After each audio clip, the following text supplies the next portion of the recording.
To need solitude is not an escape. It is not a rejection of the world. It is a fundamental, non-negotiable act of restoration. If you find yourself depleted by social interaction, if you feel a visceral need to be alone after a day of meetings, a crowded party, or even just a long conversation, you are not broken. You are not antisocial. You are not failing. You are simply experiencing the natural metabolic rhythm of a psyche that recharges from within. We live in a world that worships the external. It celebrates the loud, the visible, the perpetually connected. It mistakes gregariousness for happiness and social activity for a life well lived. And in this celebration, it casts a shadow of doubt on those who are different, the one who leaves the party early, the one who prefers the deep, one-on-one conversation to the noise of the group, the one who requires entire days of silence to feel human again. This person is often made to feel guilty, as if their need for solitude is a selfish act, a withholding of their presence from a world that demands it. But the psychologist Carl Jung offered a different map of the human soul. He taught us that one of the most fundamental differences in human temperament is not shyness versus confidence. It is introversion versus extroversion. These are not just personality traits. They are fundamental operating systems. The extroverted function finds its energy in the outer world, in the people, the events, the stimulation. The outer world charges them. The introverted function finds its energy in the inner world. The inner world of thoughts, feelings, and images is their home, their source. The outer world, while navigable and often meaningful, is a place that costs them energy. It is a constant expenditure. If you are a person who needs solitude, you are likely one who operates with this introverted function. You are not running from the world. You are simply running back to your charging station. This is not a choice. It is a psychological necessity. What exactly is so draining? It is not just the presence of other people. It is the cost of sensory and emotional saturation. For a person wired for introversion, the modern world is a constant high-volume assault. The noise of traffic, the glare of screens, the endless stream of information, the chatter of an open-plan office. This is not just background noise. It is 1,000 tiny paper cuts to the nervous system. But the sensory overload is the lesser of the two drains. The greater drain is emotional saturation. Many who need solitude are not just processing their own inner world. They are unconsciously processing the inner worlds of everyone they meet. They absorb the unspoken anxieties of a room. They feel the subtle tension in a polite conversation.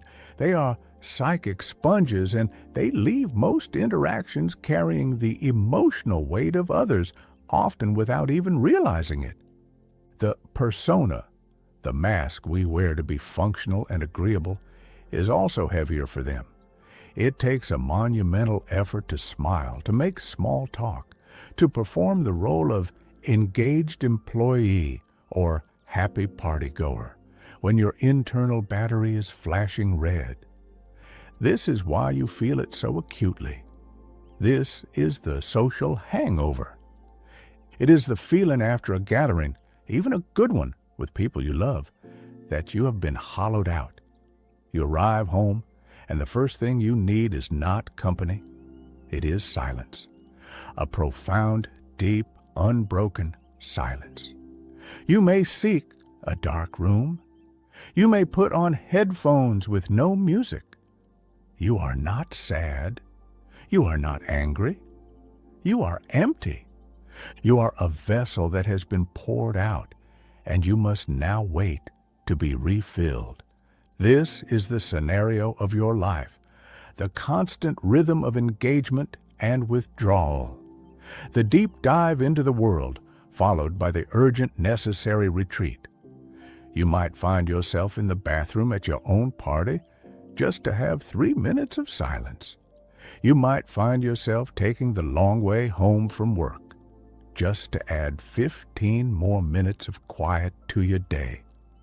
These are not eccentricities. These are survival mechanisms, and yet the world casts its judgment. This is the pressure.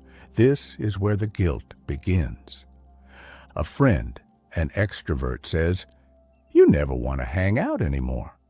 A partner says, "Why are you being so quiet? Are you mad at me?" Your colleagues wonder why you eat lunch at your desk instead of in the noisy break room. You begin to feel like a problem. You feel your natural, necessary rhythm is a flaw. You start to apologize for your own psychological metabolism. "I'm sorry," you say. "I'm just tired." "I'm sorry. I'm just not feeling very social." You are apologizing for your need to breathe. This is one of the most damaging forms of self-betrayal, to feel shame for the very thing that keeps you whole.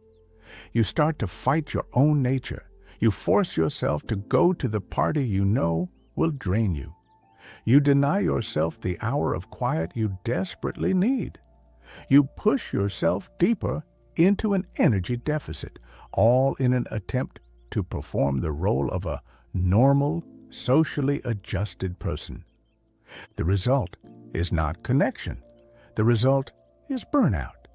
The result is a quiet, simmering resentment, a feeling of being constantly invaded, constantly misunderstood.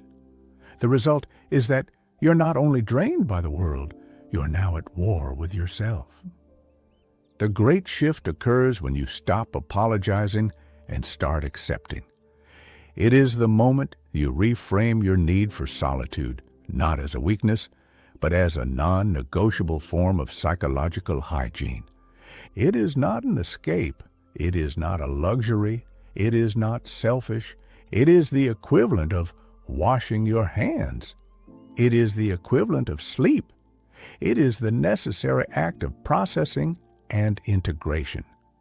The outer world provides the data. The inner world is where the data is turned into meaning. Without solitude, your life is just a stream of unprocessed noise. You are all input and no output. You are all experience and no understanding.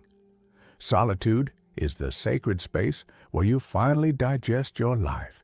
It is where you separate your own feelings from the feelings you have absorbed from others. It is where you find your own signal beneath the static of the world's demands. When you see this, the guilt vanishes. It is replaced by a simple, clear understanding. This is not a flaw you must overcome. This is a rhythm you must honor. This is the work of rebuilding. It is the work of ending the internal war and signing a peace treaty with your own nature. It means honoring your natural rhythm. It means building a life that respects this need, not one that constantly violates it. It means understanding that your capacity for true, meaningful connection is directly proportional to the quality of your solitude. You cannot be a good friend, a present partner, or a creative mind if you are perpetually drained. You are not giving your best to the world when you are running on empty. You are giving your irritable, exhausted, resentful scraps. The world